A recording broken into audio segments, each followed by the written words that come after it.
Dear students, I am Professor Dr. V.K. Sawant. We are discussing company audit. In the present lecture, I would like to explain rights of company auditors. We may call it powers of company auditors. Auditor is working on behalf of members.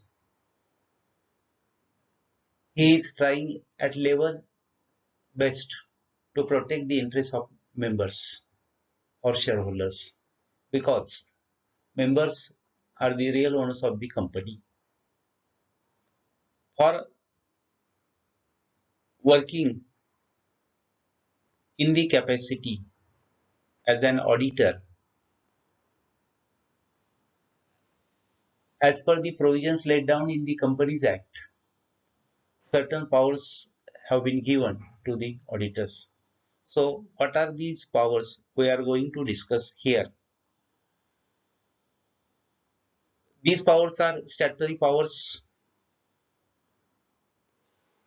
for the performing his duties efficiently.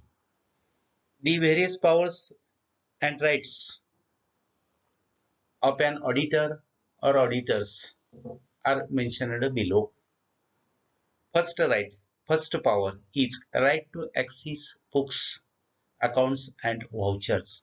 Section 143 clause 1 of the Companies Act 2013.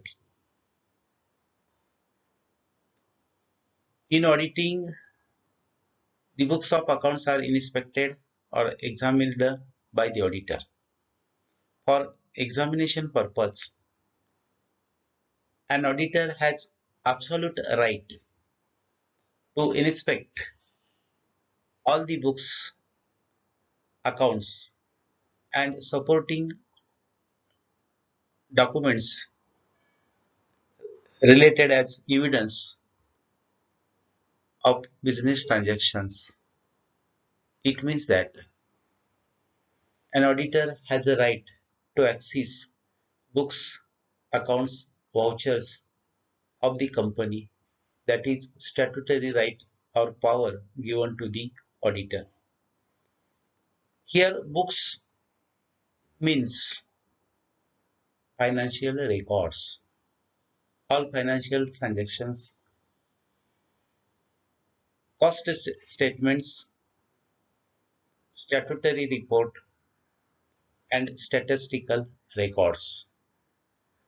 It means that these things are involved under books. Vouchers include all documents, agreements and correspondence and containing evidence in respect of business transactions.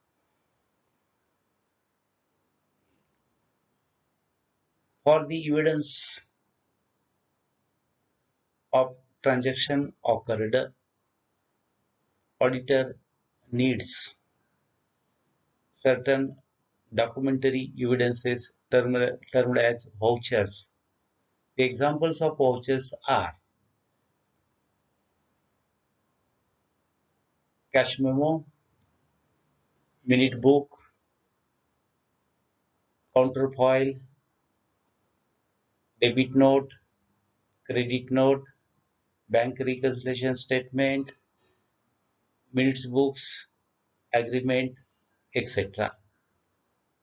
At any time during his audit tenure as an auditor, he may have access to all above the records.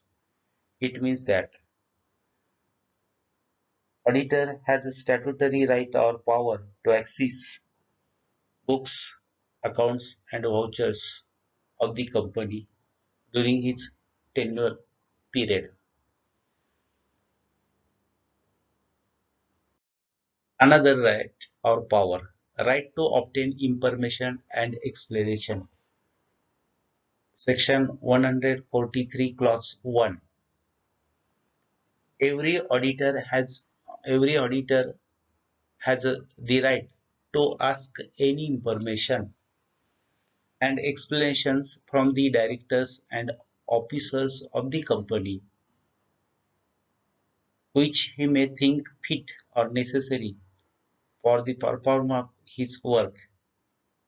It is statutory mandatory to the officers of the company to furnish whatever information demanded by the auditor. If any officer fails to provide information to the auditor, then auditor should maintain that in his report. So here, right to obtain information means the information which is related with the business transaction. That type of information can be obtained by the auditor through officers of the company or directors of the company. In technical issues, some expressions, some explanation is essential. That expression is also expected from the officers and directors of the company.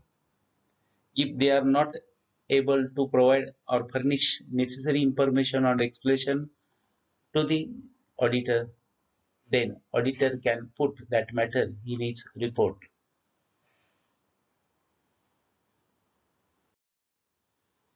A right to visit branches. Section 143 clause 2. It means that first two rights are concerned with section 143 clause 1. This right to visit branches is section 143 clause 2. A company auditor has a right to visit branches of the company and inspect all the books, vouchers, documents of that branch office. This right is extended to the company auditor even when the branch offices are audited by another auditor or another person. It means that a company auditor has a right to visit branches and demand and check books, vouchers of that branch offices. If the audit of a branch done by another auditor, so the auditor has also extended right to demand such documents. If the company is a banking company, we know that banking is a special type of business. Banking industry is a service industry. A banking industry is working under public gauge. It means that to maintain endeavorable relation with the customer is the mantra of success of banking business. If the banking company has a branch outside India, the company auditor or auditors will have access to the copies or extracts of the books and other documents sent transmitted to the main office of the company in India. It means that a company having branch in foreign for that purpose, the auditor has a right to get or access copies or extract of books and other documents which have been sent by that branch to head office. A right to make representation, section 140. In previous lecture, we discussed about the removal of auditor from his duties, that is retiring auditor. It means the management or if the company is not interested to reappoint to existing auditor for that purpose, for such auditor has a right to make representation about its removal. The retiring auditor is entitled to receive a copy of special notice intending to remove him or proposing to appoint any other person as auditor. Further, the retiring auditor sought to be removed as a right to make his representation in writing and request the same be circulated amongst the members of the company. In case the same could not be circulated, the auditor may require that the representation shall be read out at the general meeting. We discussed in the previous lecture removal of auditor from his duties. There are two types of removal. One is removal before the expiry of tenure, and another is removal of an auditor after the expiry of term or tenure.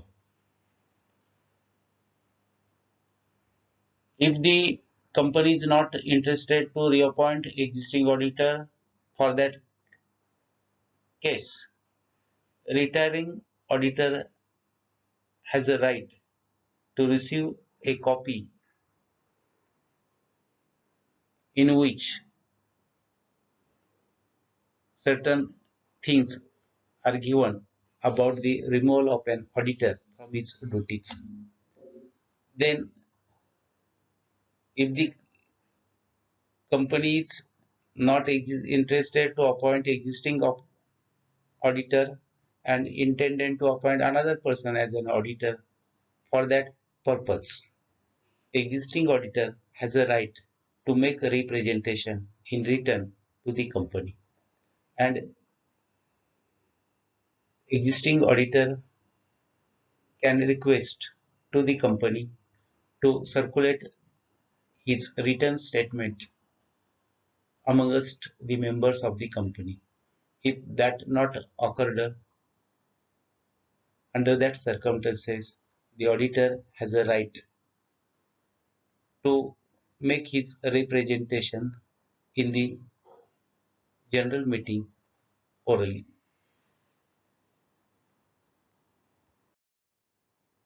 Right to report to the members. Section 143 clause 2. Preparation of audit report is the duty of an auditor. The auditor has right as well as duty to make report to the members on accounts examined by him. Auditor is held responsible to the members and he is working on behalf of members. So it is right as well as duty of an auditor to submit report to members about the accounts examined by him or them. Further to state that whether in his opinion and to the best of his information explanation given to him, the said accounts give the information required by the Companies Act in the manner as required and whether the financial statements give true and fair view of the state of affairs of the business of the company as to results of its operations. It means that auditor has a right to report to members about books examined by him, and he should also state that whether the accounts are maintained as per the statutory requirements as well as these financial statements are presenting proper state of affairs of the business.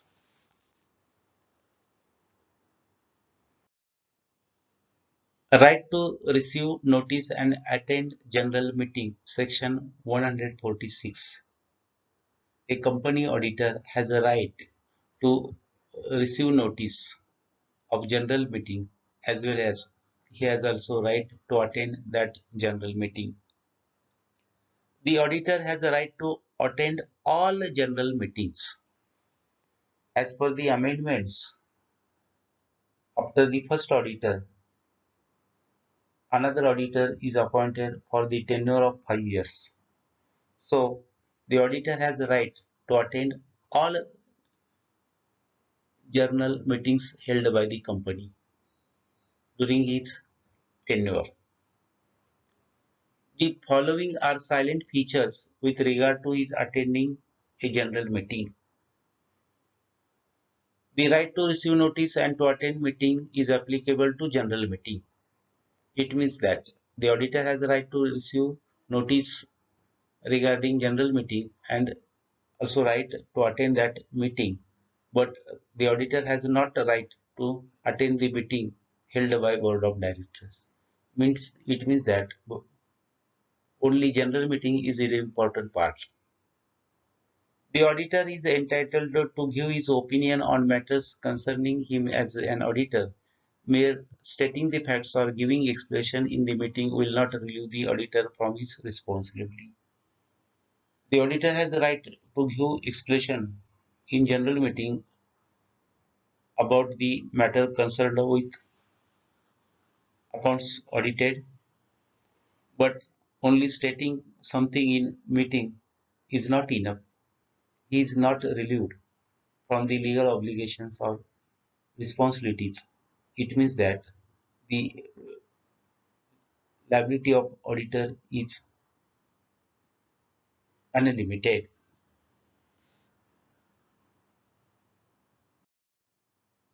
Other rights or powers under 146 of the Companies Act 2013. Apart from already discussed rights and powers, now we are concerned with other rights and rights or powers of the auditor. Right to seek opinion from expert. Auditor auditing is an intelligent work, but a, a man is not fit in every sector. It means that certain technical terms, technical facts are beyond the capacity of the auditor. For that purpose, he needs to seek opinion from the experts because one size is not to fit all. It means that the auditor has a right to take opinion from the experts whenever necessary regarding particular field or area. So, right to seek opinion from the experts in technical manner. There are certain experts they provide accurate information about technical matters to the auditor, and then after getting that information, he may be satisfied. But taking opinion from expert is the right of auditor for the performing his work in better manner. Right to receive remuneration. Auditor gets remuneration of his work in the form of fees. So the auditor has a right to demand his remuneration after completion of his audit work. That is right of the auditor. Right to lien, section 128. This is different right. See what is different. The term lien refers to the right of possession. The term lien is related with the right of possession. The auditor enjoys this right over the books of clients if there is a fee due. Is there is fee here wrongly recorded here? free, that is not free, fee. So I'm reading again. The auditor enjoys his right over the books of clients if there is a there is a fee due. It means that the audit work is over and fee is not given by the client to the auditor. Under that circumstances, the auditor has a right to lien the possession of books of the client. The guidelines to be followed while exercising this right is: documents retained must belong to the client who owes the money. It means that the auditor has a right of lien in respect of books or documents of the client or company who owes the money. Documents must have come into possession of the auditor of the client. They must not have been received through irregular or illegal means. In case of a company client, they must be received on the authority of the board of directors. These documents are kept in lien through legal manner. It means that fact should be stated to the board of directors by the auditor. Such of the documents can be retained which are connected with the work on which fees have not been paid. If the client or company not paid audit fee to the auditor about the audit work done by him, under that circumstances, the auditor has a right to lien the books or documents of the company.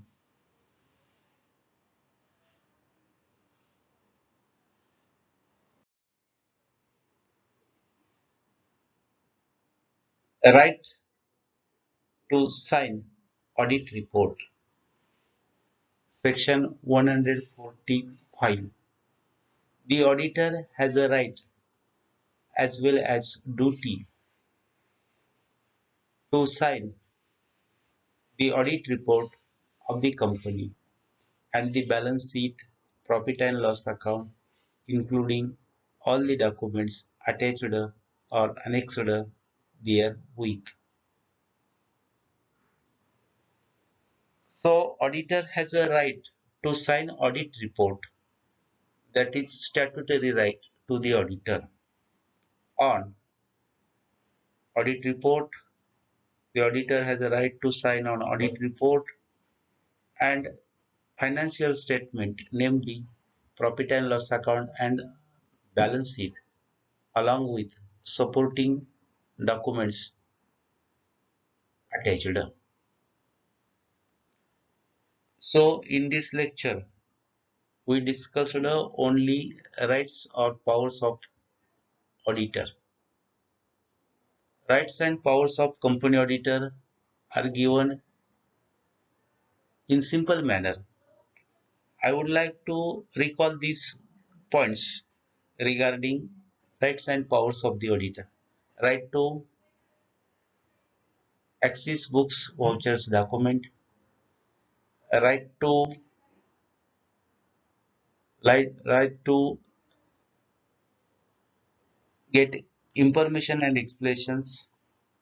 Right to right to get notice and attend general meeting. Right of remuneration. Right of representation. Other rights and right to sign on audit report. In this way, we discussed various rights or powers of the auditor. Then, in coming lecture, I would also like to highlight duties of company auditors. So, that is the last part of our discussion of the syllabus. After that lecture, our syllabus will over. It means that only one lecture will be conducted for remaining part of syllabus. After that lecture, our syllabus is over. So, student, kindly note that we focused this paper by two manner, online mode as well as offline mode. In offline mode, we discussed two parts, and on offline mode, we also discussed two units, unit number 1 and unit number 4. So after that, we will get the information and knowledge, that is technical knowledge as related to auditing. So title of our paper is Advanced Accountancy Paper 2, but subtitled as Auditing. This is entirely theoretical paper, but the paper technical knowledge is essential for practical purpose. Because of COVID pandemic situation, we are not able to conduct our examination in traditional manner. We are going to conduct our examination on online mode. So for that purpose, the nature of question paper has been changed. Now we are going to conduct examination. The nature of examination is MCQ. Multiple choice questions may be asked in examination. 25 questions are asked and each question carries 2 marks. So you should kindly note that in order to write correct answers of multiple choice questions, you are required to study theoretical background in detail. On the basis of theoretical background, we discussed in our lectures. By considering these lectures, we are setting question. I would like to set question paper in that manner. So our question paper would be multiple choice question. It covers 25 questions. Each question carries 2 marks. So this is the brief information about the online examination. Awareness program will be conducted later on. Students should also note that attendance of examination is compulsory. Mostly we are conducting online mode examination. For that purpose, you should be ready in technical manner and your devices should be cleared and fit to appear examination. So in this way, I explained various rights and powers of the company auditor, and the another part of our discussion concerned with examination nature. Then only one lecture is remained that will be taken, and after that lecture our syllabus is over.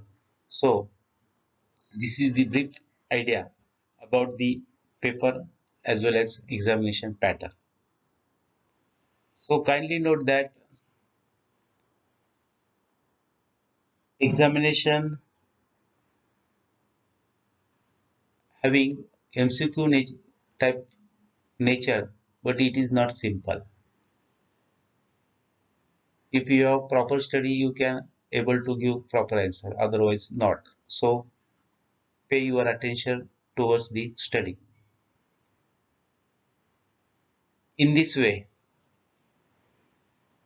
I am concluding my speech here. Only one lecture will be conducted later on. Thank you.